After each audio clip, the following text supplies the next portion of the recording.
นี่หลายอยู่ด้วยเนาะอ่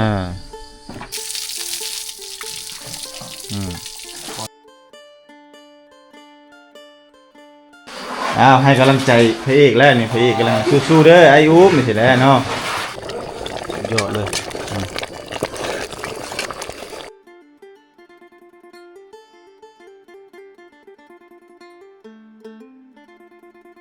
ไอ้ธิดาเพิ่นปอกหวายพี่น้องมันเมนูวันนี้ปอกหวายสิอ้อมหวายมันเอาพอดีแซ่บพอดีครับเอาเลยนั่นละพี่กันนั้นเลยบ่อันได้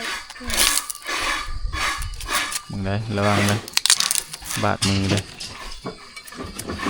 บาดมือเลยก็ไม่สวยถ้ามันเกี่ยวเขาใส่กระแสบ่เชียวใส่บ่ถ้ามันเกี่ยวใส่น้อยเนาะ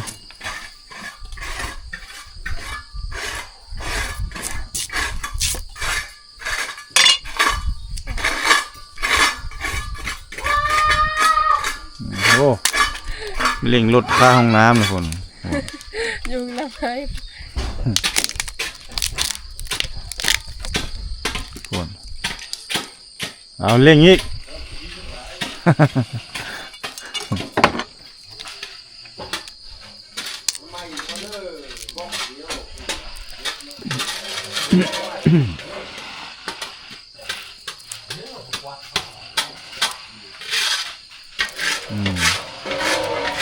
ถ้าเอามากมันไปบ้านมันก็ขึ้นคือกันเลย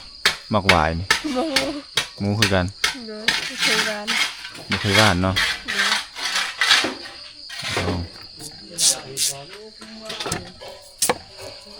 เป็นซองเป็นซองถ้ามันใหญ่ก็เป็นสับเป็นซี่ก็ได้นี่ผ้าอีกซี่ก็ได้นี่มันจะบวกยากจะมาผ้าอยู่นี่นี่ง่ายบ่เลยนะง่ายนี่โอ้ยลืมเอาน้ำใส่เดี๋ยวไปเอาน้ำไปเอาน้ำก่อนไปมาสีดำบ่ดำ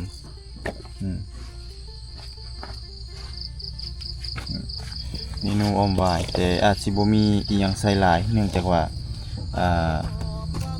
มันบ่มีอาหารหลายเนาะคันพักเนี่ยมันทันโอเคหาได้นั่นล่ะโอเคประมาณนี้ตัวนี้ได้โอเค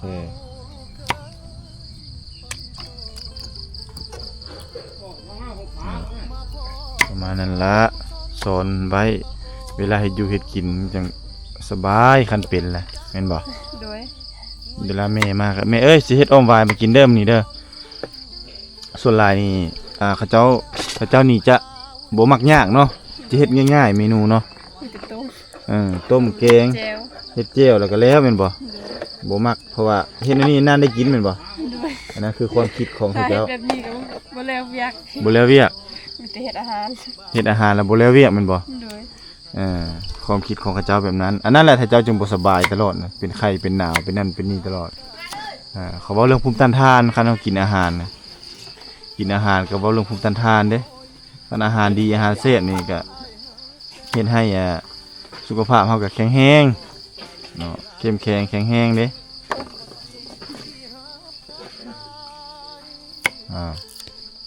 ตัดภาพมาทางทีมงานสร้างเฮา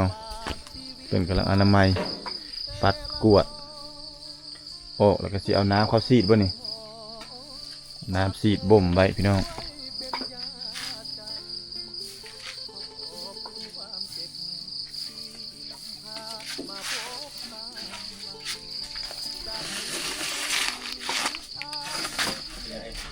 อย่าเฝ้ากูมันต้นของข้าเจ้าได้นี่ไป let's go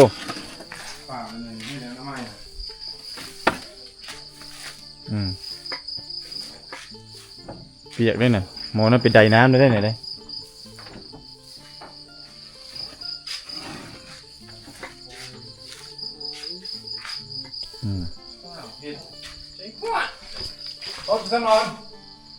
เขาบอกว่าเขาพูดบ้างเมนูของเฮามื้อนี้หลายอยู่ด้วยเนาะ พอดีเลยคาบหนึ่งตอนเช้าเมนูมื้อนี้จัดไปเมนูอาหารบ้านเฮาพี่น้อง เอาตัวนี้มื้อนี้นี่เด้อาหารเฮามื้อนี้เนาะกระดูกตัวนี้เนาะลูกหมู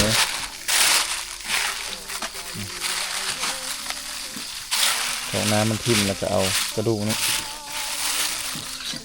เอากระดูกหมูมื้อนี้เนาะเมนูอ้อมกระดูกหมูนี่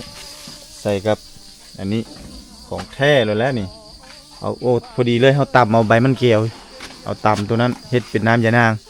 ทดแทนน้ำยานางเนาะเอาสวยเข้าวีเข้าท่า ทางนี้ก็กำลังฉีดน้ำ ดูดน้ำผักอยู่ว่าตาเดี๋ยวบอกเลยคืออยู่บุกินน้ำปานใดเนาะฮะคือบอกนั่นเนาะ มันโบราณคือตัวนี้เนาะตัวทรายเนาะอันนี้มันเป็นอันนั้นเด้ หินฟ้า เป็นหินผาตัวนี้ราคามันก็แพงเพราะว่าการขนส่งมันอันนั้นเด้มันไกลเนาะ ตอนนี้7,000 เป็นเลือก ตรงราคามันนะ เลือกประเภทอยู่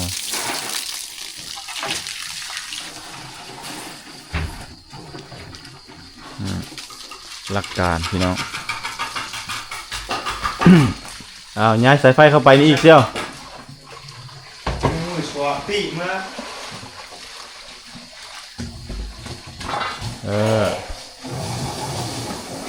ที่เริ่มเลยพี่น้องเอ้ยเริ่มโบกเริ่มซาดได้ตอนเช้านี่ทีมงานเฮา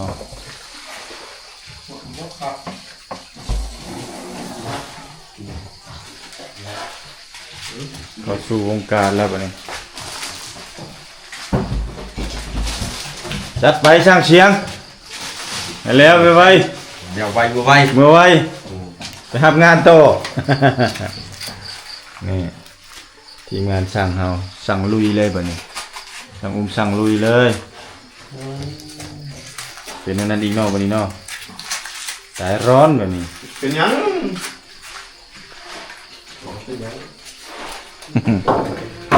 ตัวนี้ระบบต่ำเฮาตัวนี้เอากายเนาะได้อยู่รุ่นนี้ถึงเนาะโอเคเนาะโอเคก็เอานั่นอีกคนนึงถึงใส่ ก็ไปเรียนเชื่อ บอกเขา ตัวละ เชื่อเข็มรูดเชื่อนี้ มาทางนี้ เอา จากกำลังช่วยเข้ามันฮ้อนอย่างแซ่บได้จะให้เย็นหลายได้ เย็นหลายไม่อร่อย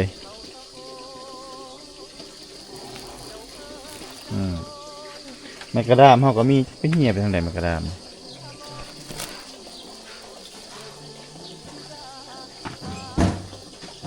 จัดเลยโอเคได้ละทีได้ละอายมันอยากหมดละ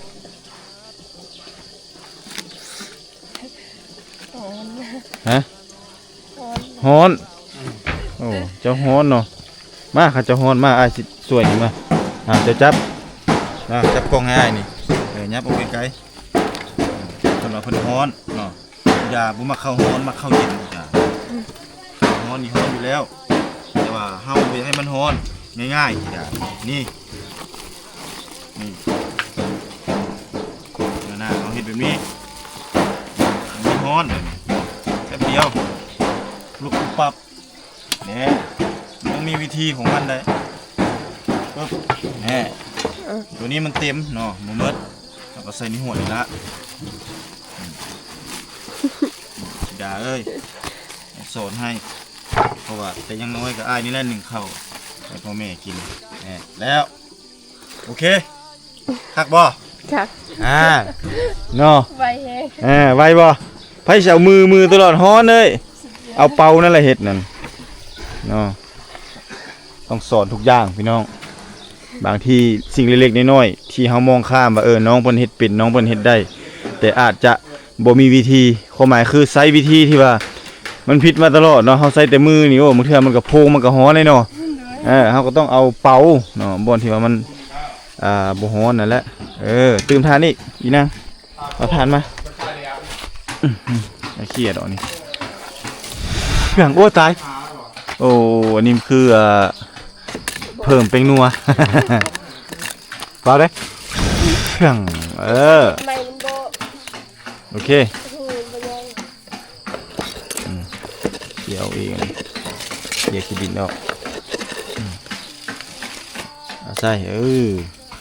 อาใส่เยอะๆเอาใส่หลายๆนี่พี่น้องสูตรเด็ด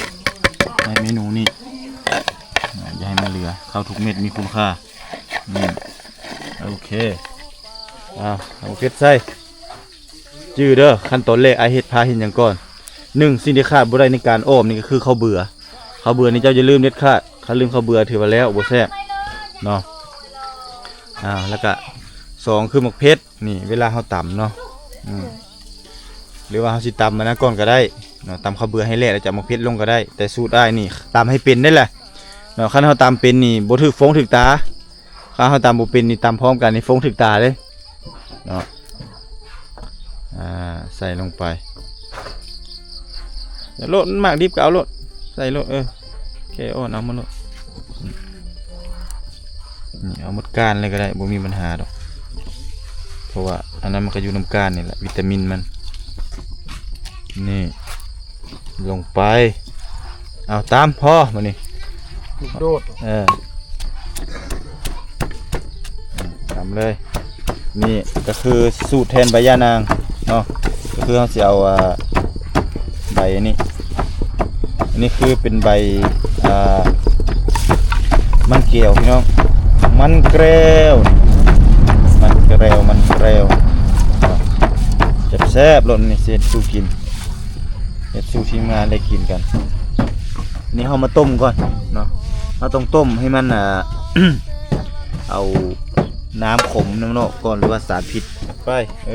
นั่นแหละโอเคตามมานี่อย่าไปจะน้อยเจ้าโอเคตามเลยได้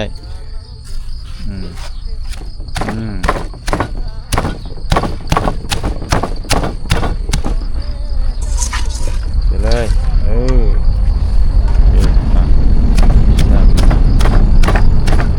นี่เราทดแทนใบยะนางเนาะโอ้บ่ได้มันดังโพดมามันย้อนโพดโอเคอยากไปพี่บนเก่าผมก็ได้ได้บ่โอเคนั่นแหละนี่สูตรตำใบยะนางเพื่อจะเห็ดแกงพี่น้องเห็ดแกงแซ่บๆเห็ดแกงอร่อยอย่ามันทิมเลย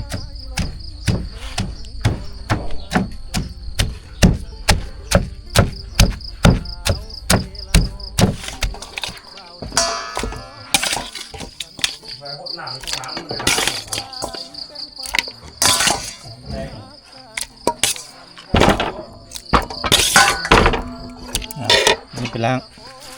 ธิดาไปแล้วนี่คือเมนูเด็ดตัวนั้นเราต้มแล้วพี่น้องแล้วแจ้งธิดาเพิ่นล้างก่อนธิดาล้างแล้วมาใส่ตัวนี้เด้อธิดาจะไปเอาฝาหม้อนี่กวบตัวนี้แล้วก็ทอดออกทีนี้อาชีพจัดการตัวนี้ให้ต้องคั่วให้มันนั้นก่อนพี่น้องคั่วให้มันละเอียดก่อนธิดาไปล้างแล้วก่อนปึ๊บล้างบ่เอาน้ำใส่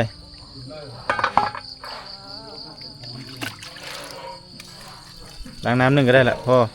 สลาวเนี่ยเอามือสลาวโอเคได้ประมาณนั้นละเอาทองน้ำพิมพ์มาสลาวเสร็จนั้นเลยกระซามเลยก็ได้เมนูเด็ดนี้เนาะ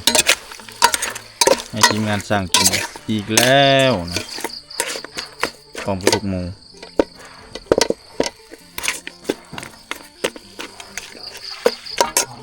อันนี้จะแตกต่างนิดหนึ่งนะพี่น้องอันนี้เป็นเนื้อหมูป่าเป็นหมูบ้านได้ตัวนี้เลยเพราะว่าเดี๋ยวนี้นี่จะได้หลายนานๆที่จะได้กินก็เลยสิอ้อมเป็นทีมงานสั่งกินจะแซ่บเลย ของอร่อยอร่อย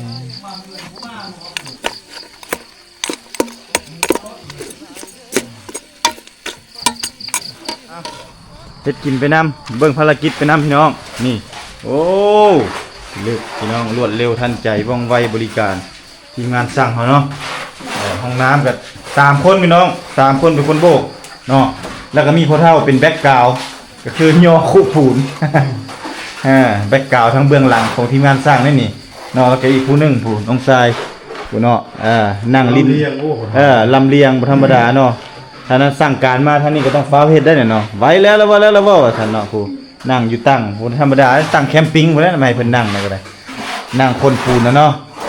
เปลี่ยนอันนั้นเนาะแสดงว่าสร้างเสียงได้เลื่อนชั้นเนาะเลื่อนชั้นจาก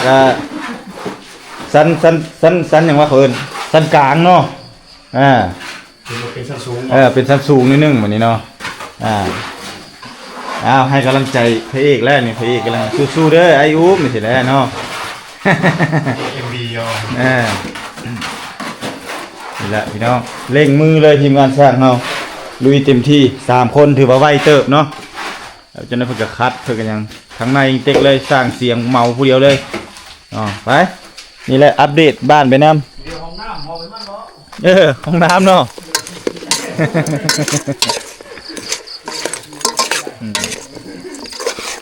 โอเคนี่เห็นบ่นี่เป็นตาอยู่ได้นี่เนาะมันนี่เนาะนั่นแหละของแท้มาทีดาเอานั่นมาบ่นี่คุณ6จังนั้นเอามาโลดนั่นล่ะมาพี่นี่จองน้ำไม้นี่อย่าฟ้าวเด้ออย่าฟ้าวเบิ่งไอ้ขลุ่นก่อนนี่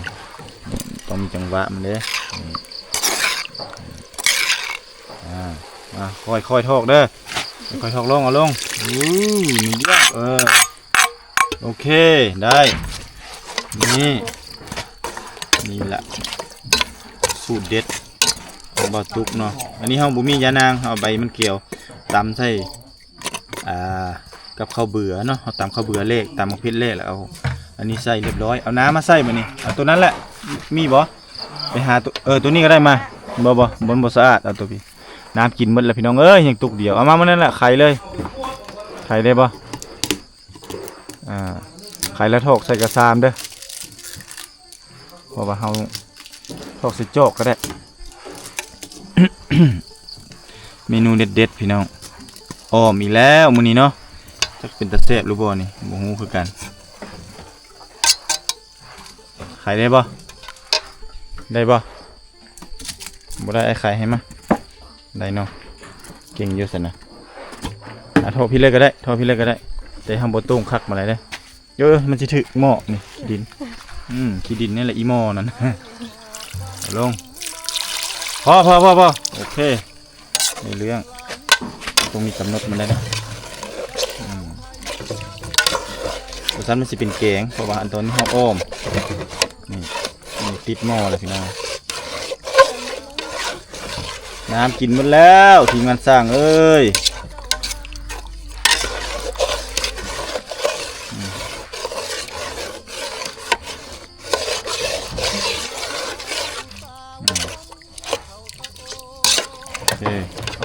ือกเอาหมกเพชรมาใส่เนี่ยเอาหมกเพชรมาใส่ให้มันเป็นลูกโดดพอได้กินเอามาพี่เลยเอามาพี่โลดมาใส่เป็นมากเราไม่ต้องปิดดอกเอาลงเลยเลือกใส่แล้วเอาลงเลือกมากนี่น้อยในแนวนี่น้อยในแนวลงไปพอเดี๋ยวละโอเคนี่คือลูกโดด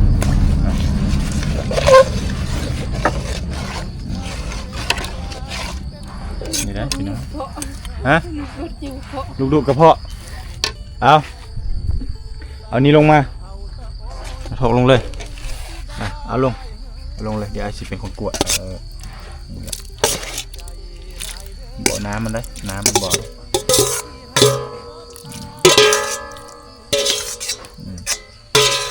โอเคนี่พี่น้องเวลาต้มเขาเกี๊ยวเรียบร้อยก็ประมาณนี้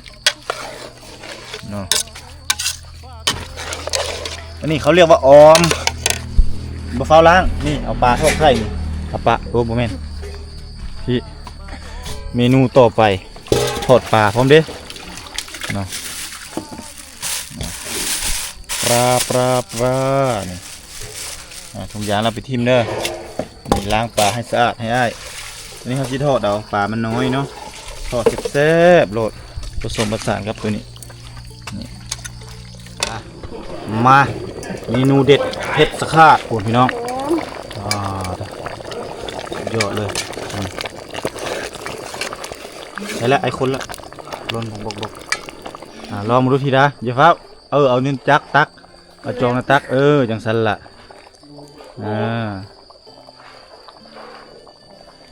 ตื่มยังบอกเด้อรสชาติเป็นอย่างนี้ฮะใส่ยัง อยากกิน อยากกินครับบ่ตื่มยังอีกบ่รสชาติเป็นอะไร แซ่บ โอเคละ พอดี พอดีละ แต่ยันในสร้าง ยันในสร้างโอ้ยในสร้างบ่มีปัญหาดอกแซ่บอยู่แล้วเนาะพี่น้องนี่ฝีมือสองไอ้น้องเฮามื้อนี้เนาะสุดยอดเลยเป็นแต่แซ่บเนาะจะเฮ็ดกินเนาะฮะธิดาเฮ็ดกินเป็นแต่แซ่บพี่น้องเอ้ยปรุงมื้อนี้ได้ละแล้วเฮาจะเฮ็ดเมนูต่อไปคือทอดปลาเนาะปรุงหม้อเลยโอเคตั้งนั้นละเดี๋ยวมันดาดตัวนี้เดี๋ยวบอกเอาน้ำมันมาทอดน้ำมันเนาะให้กระทะมันเดือดตัวนี้พี่น้อง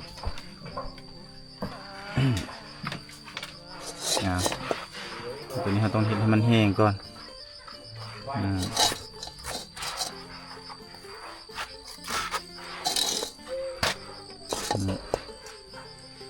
อันนี้ก็คือเฮาคางให้มันแห้งเด้อธิดาเด้อคันน้ำมันแห้งหมดแล้วมันจะเวลาทอดน้ำมันจะบ่แตกเนาะนั่งลงเจ้านั่นนั่งลงก็จะนั่งใกล้แล้วขันจะยานมันแตกใส่เนาะนี่เห็นบ่สอนให้เวลาเฮ็ดกินจังเฮ็ดเป็นบ่แม่นได้หม้อคางยังบ่แห้งแล้วก็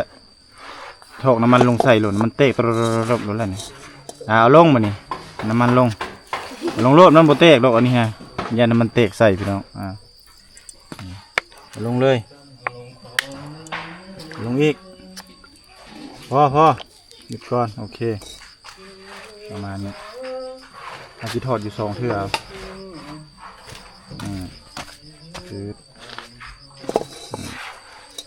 รอแต่น้ำมันเดือดพี่น้องเนาะกระเทียมเด้กระเทียมมีไหมกระเทียมจัดไปธิดาเมนูวันนี้เนาะทอดปลา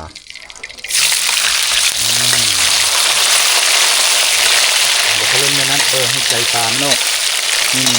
อายุสองปลาตัวมันเต็มกันเนี่ยเอาออกชี้เอาออกให้มันกระจาย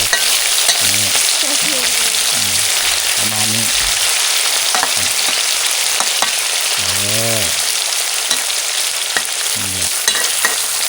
แล้วเขาล่นลายมันก็สิเปื่อยเด้ประมาณนี้ให้มันฟดบกอย่างนี้เนาะจือบ่มื้อนั้นเฮ็ดได้ไดมื้อนั้นเขาล่นเลยบ่ฮะเฮ็ดจังซี่ก่อนแม่นบ่มันต้องจังซี่แหละเนาะสู่สอนน้องสาวเพิ่นค่อยๆเฮียนหูไปนั่นแหละเนาะมื้อนี้มี2เมนูก็คือเมนู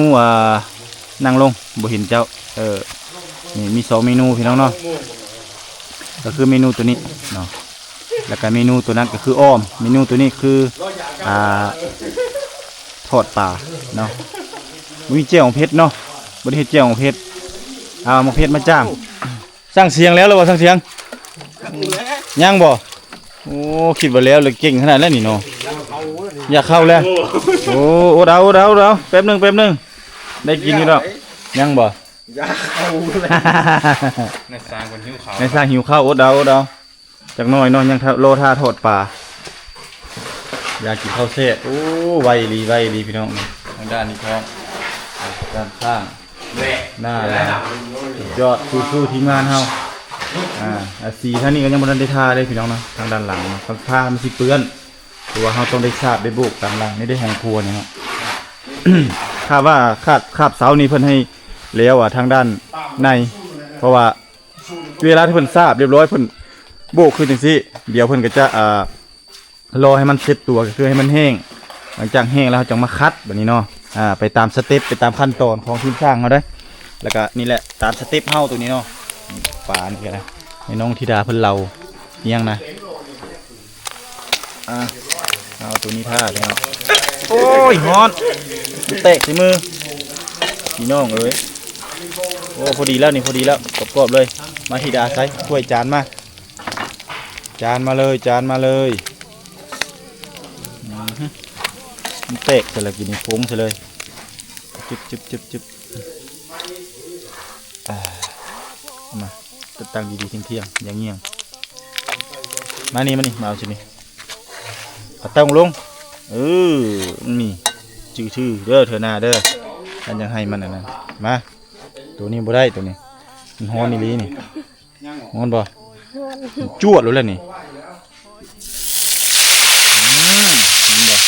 มาอีกมาเลยเงี้ยงแกน่ะบ่ต้องโผล่ตรงนี้มันเปื้อนมันข้าวตัดออกทางนอกโผล่ตรงนี้มันก็เปื้อนโอเค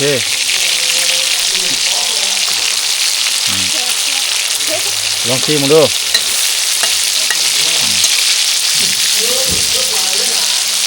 ทอดปลาพี่น้องทอดปลา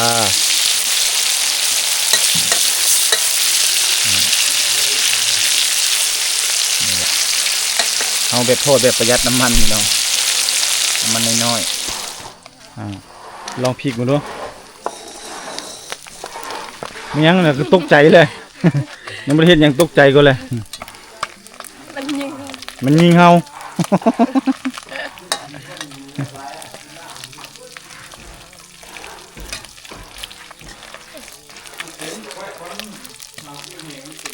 มันพิษมันบ่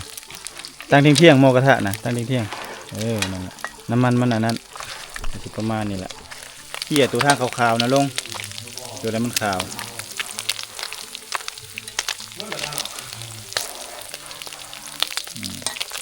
ลงให้มันถึกนั่นแหละประมาณนั้นพอได้แล้วเด้อไอพริกอีกหน่อยสาวคนย่านบุตรีและคนบ่เคยกินเมนูจังสิส่วนหลายมันจะปิ้งอย่ามันยิงหน้ามันยิงหน้ามันยิงถึงหน้าสิบ่มันต้องมีวิธีของมันได้เนาะขนาดเฮ็ดนี่ขนาดบ่ค่าจับกล้องมือหนึ่งถือกล้องนี่เอามือหนึ่งนี่ตักส่วนเอาฟาโม่อีกบังไว้เด้เมนูอ้ายได้มันต้องมีวิธีของมันคันเฮาสลัดมันก็บ่เป็นหยังคันเฮาบ่สลัดมันก็โพงถึงหมดแหละมือเฮาเนาะเมนูมี2เมนูพี่น้องนี่ตัวนี้เนาะ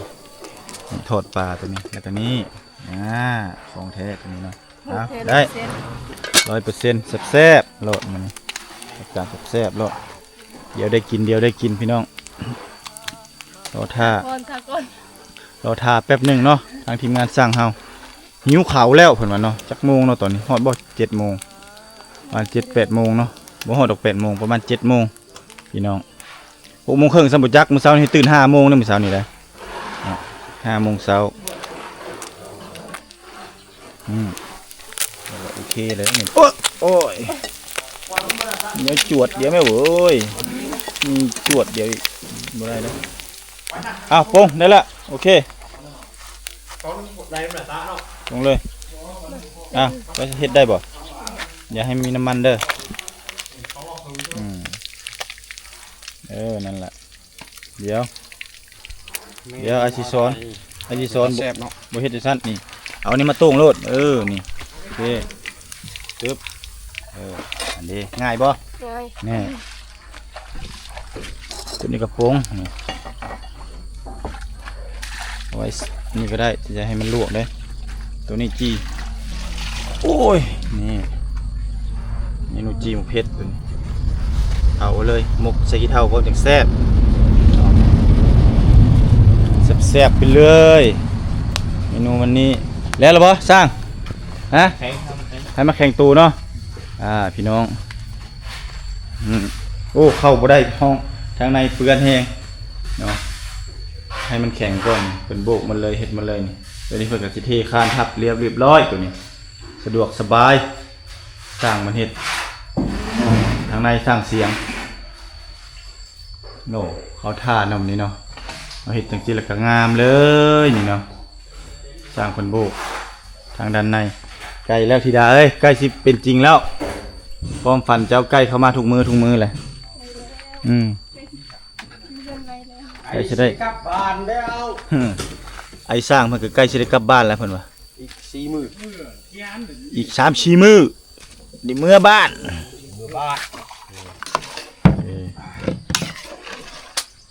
เอาตักเลยนี่ยอเป็นเอาต้นเอาน้ำบัดนี้ตักดีๆเอาใส่รถเต็มเอาในอื่นน้ำเลยต้นน้ำเลยพอได้โอเค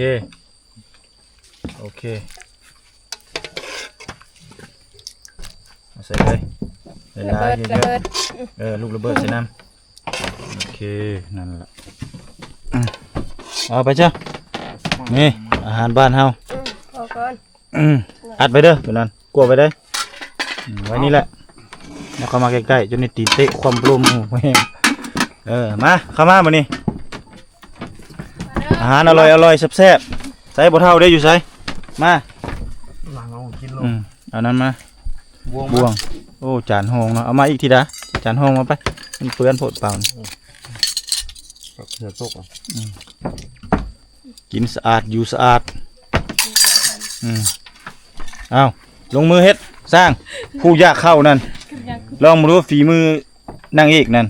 นางมือเองวันนี้นะ นางเอกเอ้ยนั่น โอ้เป็นกินเนิด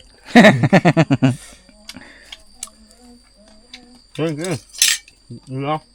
โอ้แซ่บอยู่เนาะมาเด้อพ่อเฒ่าเด้อจะโดยเด้อ